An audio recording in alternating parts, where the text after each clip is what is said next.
Jon Gruden in this whole email leak scandal, in this whole investigation that's going on with the Washington football team in the NFL, he honestly could just be the tip of this iceberg, because we only saw a handful of emails of the 650,000, yes, 650,000 emails that are currently being looked at and investigated, that are correspondence between members of the Washington football team executives and members of the press, members of other coaching staff, and what have you. So there's a lot of emails to shift through.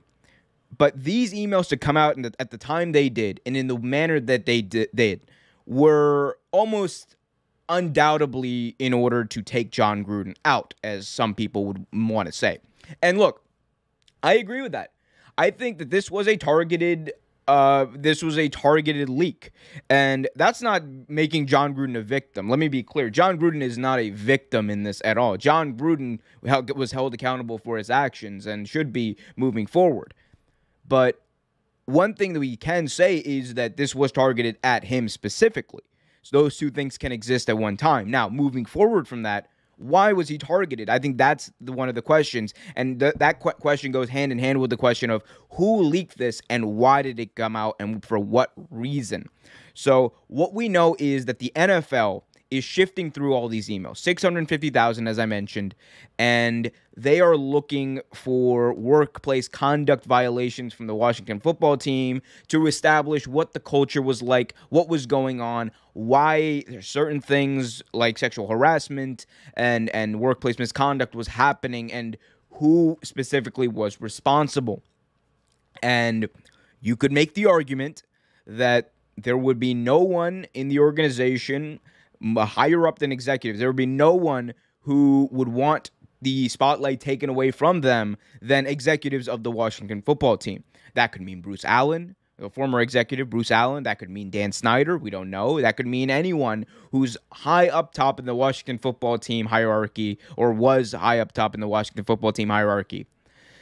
And I think the reason that they got out was specifically, one, to take out Gruden, two, and more importantly, to maybe shift light away from other people, because we know how the NFL works. We know how a lot of the thinking is in locker rooms. We know how a lot of thinking is, especially on the executive level.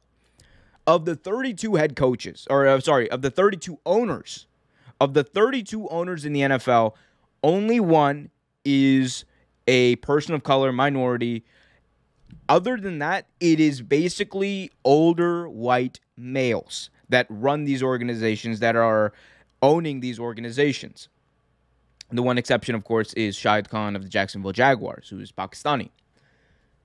Now, you take those 31 owners who are rich, who have power, who are not accustomed to be told no, not accustomed to be told to think differently than they are, not incentivized to be thinking differently than they are, and you get a certain culture, you get a certain way of speaking that might not fit in with what really is acceptable in society.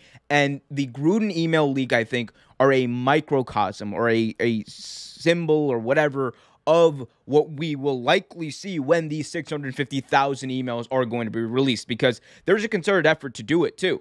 Cheerleaders, former cheerleaders of the Washington football team, former cheerleaders of the NFL have come out and said that they want the emails to be released. NFLPA could be soon pushing for their release as well. I know Demore Smith talked about this on Bomani Jones' show. Personally, I want to see it because I want to see what was said in these emails to honestly fix the culture of the NFL, because what Jon Gruden symbolized, and again, he is not a victim, but what he symbolizes is a way of thinking that existed and to this day still exists behind closed doors, behind these team emails and all that kind of stuff that still exists in the NFL. A culture of misogyny, a culture of hate, ignorance, whatever you want to put it in there. That's what the culture is. The culture isn't pretty damn good, like Bruce Allen said a few years ago. And it's not just the Washington football team. I think it is about time that we have a reckoning in football. It's about time we have a reckoning with these owners, with these executives, with the people who are at the highest level of decision-making in this game.